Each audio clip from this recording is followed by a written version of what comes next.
राहुल गांधींकडनं सावरकरांच्या विरोधात केलेल्या वक्तव्याच्या मुळे वातावरण तापलेलं आहे। सावरकरांची जन्मभूमी असलेल्या नाशिकच्या भगूर गावामध्ये भाजपा, बाळासाहेबांची शिवसेना आणि महाराष्ट्र नवनिर्माण सेना या तीन पक्षांच्या वतीनं सावरकरांच्या मूर्तीला दुग्धाभिषेक घालून राहुल गांधींच्या वक्तव्याचा निषेध करण्यात आला। सावरकरांच्या भगूर इथल्या वाड्यामध्ये पुरोहितांच्या हस्ते मंत्रोच्चारात अभिषेकही करण्यात आला, आरती सुद्धा करण्यात आली।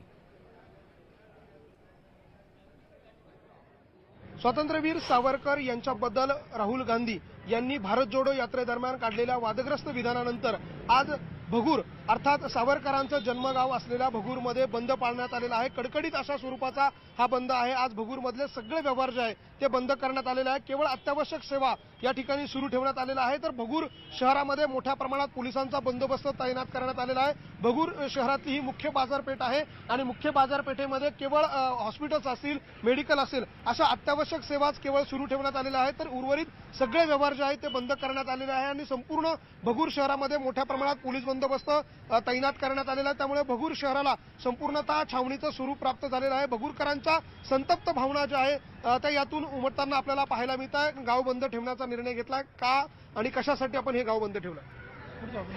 काय असते, वारंवार राहुल गांधीकडून आमच्या स्वातंत्र्यवीर सावरकरांबद्दल जे आक्षेपार्ह विधान केले जातं आणि भारत जोडो यात्रा आहे का भारत तोडो यात्रा आहे हे आजपर्यंतही कळलं नाही।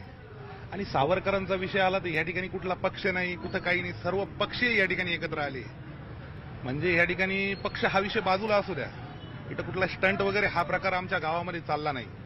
स्वयंस्फूर्तीने लोकांनी सावरकरांचं नाव आल्यानंतर बंद म्हणजे बंद, तुम्ही बघितलं असेल काडेकोट्ट बंद या ठिकाणी पाळले गेले। यामध्ये असा हा वाद घडून आणतात जेणेकरून इथं महाराष्ट्रामध्ये त्याच्यामध्ये दुफाळी निर्माण करून आपली पोळी भाजण्याचा प्रयत्न केला जातो। हा वारंवार असा सावरकरांच्या बद्दल इथे येऊन त्यांच्यावर टीका टिप्पणी करणं, त्यांची चुकीची माहिती देणं ही वेळोवेळीच असं एक घडतंय। काँग्रेसकडनं वारंवार सावरकरांचा अपमान होतोय, तर भारतीय जनता पार्टीनं त्यांना भारतरत्न देऊन त्यांचा बहुमान आणि सन्मान करावा अशा स्वरूपाची मागणी देखील भगूरकरांची आहे। त्यामुळे आता भगूरकरांच्या मागणीला सरकार कितपत दुजोरा देतं हे बघणं महत्त्वाचं ठरणार आहे। व्हिडिओ जर्नलिस्ट हेमंत बागुलसह लक्ष्मण घाटोळ, न्यूज 18 लोकमत, भगूर, नाशिक।